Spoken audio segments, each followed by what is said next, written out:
I know it's a beautiful sunny day right.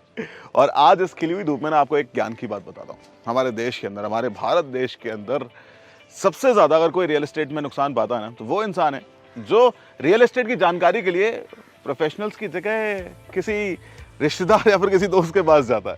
Yes, किसी महान इंसान ने कहा है कि if you think hiring a professional is expensive, wait till you hire an amateur. Exactly. मेरा नाम है वैभव, आप देख रहे हैं prime location. Prime location. Prime location. इस शो की सबसे खास बात पता है क्या है?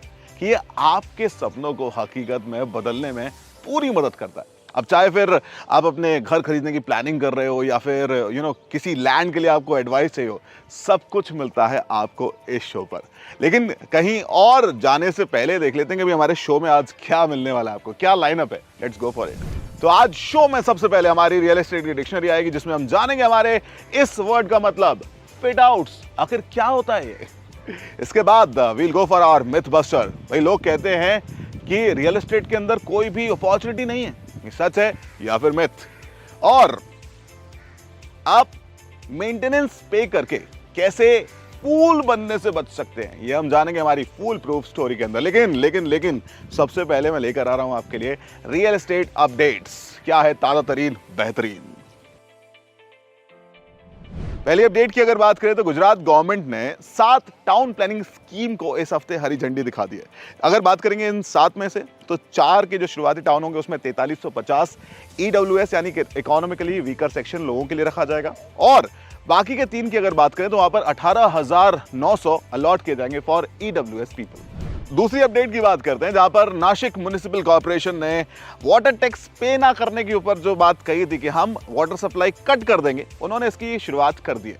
यस, शुरुआत में 500 रेसिडेंशियल कंज्यूमर्स की वाटर सप्लाई कट की गई, जिन्होंने 3 करोड़ का वाटर टैक्स पे नहीं किया था। अगर आप बात करें तो अभी भी 40 करोड़ रुपए की रिकवरी करना बाकी है। चलिए जनाब, तीसरी अपडेट की बात करते हैं, जहां पर चंडीगढ़ म्युनिसिपल कॉर्पोरेशन ने 3 कमर्शियल प्रॉपर्टीज को सील कर दिया है। जी हां, बार बार टैक्स नोटिस भेजने के बाद भी इन प्रॉपर्टीज ने कोई भी एक्शन नहीं लिया, इसके चलते हुए इनको अब सील कर दिया गया। अब आप सोच रहे हो कि आखिरकार किस चीज के बारे में बात हो रही है। इनके ऊपर 50,000 से 80,000 का टैक्स बकाया था। You know what, prime location का ये मुझे सबसे इंटरेस्टिंग सेगमेंट लगता है, क्योंकि हम अक्सर कभी किसी बिल बोर्ड में, किसी एडवर्टाइजमेंट में ऐसे टर्म्स देखते हैं जो हमें देखकर लगता है कि इनका मतलब क्या होते तो बड़े फैंसी हैं, लेकिन समझ में नहीं आते। और जब हम लेकर आते हैं रियल एस्टेट की डिक्शनरी, तो कई सारे ऐसे शब्दों का मतलब हम पता करते हैं। जैसे कि आज हम जानने वाले हैं कि आखिरकार ये फिट आउट्स क्या होता है। Real estate dictionary. सो आज जब हमने अपनी रियल एस्टेट की डिक्शनरी ऐसे ओपन किया ना, तब हमें पता चला है कि आखिरकार फिट आउट्स क्या होता है। So basically fit out stand for interior permanent furnishing. अब आप कहोगे कि आखिरकार ये क्या होता है? तो आपने नोटिस किया होगा कि जब भी आप कोई फ्लैट लेने के लिए जाते हैं तो आप उसमें बहुत सारी चीज़ें चेक करते हैं, जैसे कि उसकी डक्टिंग प्रॉपर है या नहीं है, या फिर उसकी जो प्लम्बर्स की फिटिंग है, यानी कि जो आप पाइपलाइंस को यूज़ करने वाले वो प्रॉपर फिटेड है या फिर नहीं है, या फिर फोन लाइन, कंप्यूटर केबल्स, ये सारी चीज़ें प्रॉपर फिटेड है या नहीं है। यानी कि इंटीरियर से रिलेटेड जो भी चीज़ें हैं वो फ्लैट में रेडी हैं या फिर नहीं। क्या है ना, ये आपके फ्लैट को मूवेबल बनाता है, मतलब आप इसमें परमानेंटली शिफ्ट हो सकते हैं या नहीं हो सकते हैं, ये आपको बताता है। तो बस आप इसका ख्याल रखिए कि जब भी आप कोई फ्लैट खरीदने के लिए जाएं तो ज़रूर चेक करें कि उसके फिट आउट्स क्लियर हैं या फिर नहीं। यार, अक्सर आपने ना एक लोगों को कहते हुए सुना होगा कि ये जो रियल एस्टेट है ना, इसमें आपको कोई अपॉर्चुनिटीज़ है नहीं। सुना है? तो एक काम करते हैं, आज इसकी अपॉर्चुनिटीज़ जानते हैं, देखते हैं रियल एस्टेट सेक्टर इंडिया में कितना ग्रो कर रहा है। Let's go for our myth buster. Myth buster. देखिए, आज के मिथ बस्टर में रियल एस्टेट की अपॉर्चुनिटीज समझने से पहले हमें यह समझना होगा कि आखिरकार जो हमारा देश है भारत, वो एक ग्रोइंग नेशन है। मतलब इसके अंदर जो बाकी सेक्टर्स हैं वो तो ग्रो कर रहे हैं, साथ ही साथ रियल एस्टेट का सेक्टर भी दिन ब दिन ग्रो करता जा रहा है, राइट। अब आप देखेंगे जो बड़े बड़े शहर हैं वो और बड़े होते जा रहे हैं, जो छोटे शहर हैं वो एक्सपेंड कर रहे हैं, और जो पहले कस्बे हुआ करते थे आजकल वो शहरों में तब्दील हो रहे हैं, और जो गाँव हुआ करते थे वो आजकल कस्बे बनते नजर आ रहे हैं, राइट। तो अब जनाब, जब डिमांड इतनी ज्यादा है तो सप्लाई भी चाहिए होगी, राइट? अब मैं आपको इसकी जब अपॉर्चुनिटीज बताऊंगा रियल एस्टेट की तो आप गिनते गिनते थक जाएंगे। तो चलिए शुरुआत करते हैं। रियल एस्टेट में builders, design architects, CAs, lift consultants, RCC consultants, IOC consultants, brokers, lawyers, security system specialist, insurance agents, material suppliers, prop tech, facility management, contractors, investors, construction finance, interior designers, town planners, surveyors, structural engineers, home loan agents, fractional owners, vastu consultants, liaisoning architects, landscapers, civil engineers, registration agents, material suppliers, geo technical engineers, fire safety consultants के साथ साथ और भी कई opportunities मौजूद हैं। तो अगली बार अगर आपसे कोई कहे कि यार रियल एस्टेट के अंदर अपॉर्चुनिटीज नहीं है तो उनको जाके ये लिस्ट दिखा देना। तब तक आपको अगर समझ में आ गया तो नीचे कमेंट सेक्शन में यस जरूर टाइप कर दीजिएगा। You know we just love stories, हमें कहानियां सुनना बड़ी पसंद होती हैं और आज फूल प्रूफ स्टोरी को हम आज कंटिन्यू करें उससे पहले एक चीज समझते हैं कि जो हमारे कंक्रीट स्ट्रक्चर्स होते हैं उनका जो लाइफ स्पैन होता है, मान लीजिए वो समवेयर अराउंड 70 साल का होता है, राइट?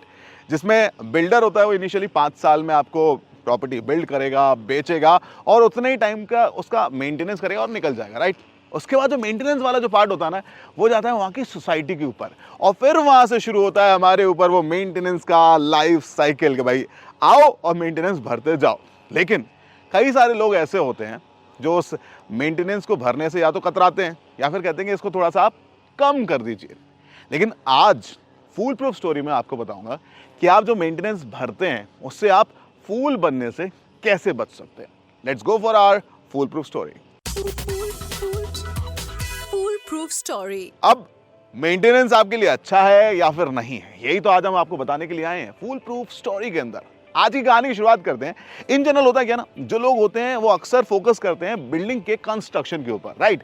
अगर आप ये देखेंगे कि बिल्डिंग की जो पूरी एज होती है, जो लाइफ स्पैन होता है वो समवेयर अराउंड 70 ईयर्स, राइट?